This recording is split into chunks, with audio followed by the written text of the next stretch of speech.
Viral, guru di Maluku disoraki siswa sekolah hingga kunci motor diambil. Aksi para pelajar yang membuli guru sekolah di Maluku viral di media sosial. Diunggah akun Facebook Dika Gamal, video tersebut memperlihatkan guru dikerumuni sejumlah siswa dan disoraki. Melansir dari tribunbogor.com Kamis 17 Agustus 2023, dalam video tersebut merekam aksi para siswa mengerumuni seorang guru.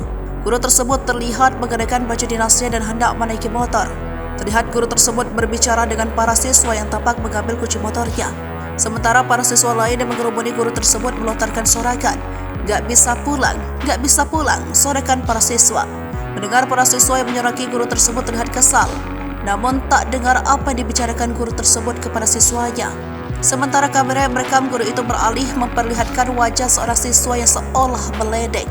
Dikutip dari tribunambon.com, adapun guru yang dibully tersebut bernama Maryam Latarisa. Maryam adalah wakil kepala sekolah SMA Negeri 15 Maluku Tengah. Dalam keterangannya disebut peristiwa itu terjadi saat para siswa sedang berunjuk rasa. Aksi para siswa tersebut buntut sejumlah kebijakan yang diberlakukan sekolah, mulai dari menunjukkan ketua OSIS tanpa melibatkan majelis perwakilan kelas sekolah hingga larangan berpendapat. Selain unjuk rasa soal ketua OSIS dan larangan berpendapat, pengangkatan ketua Gudep Pramuka juga disebut menyalahi aturan. Pasalnya, masa bakti ketua Gudep yang lama masih tersisa 1 tahun. Meski aksi para siswa menyoraki guru tersebut tidak berunjuk rasa, namun sejumlah warganet tampak gadung kesal.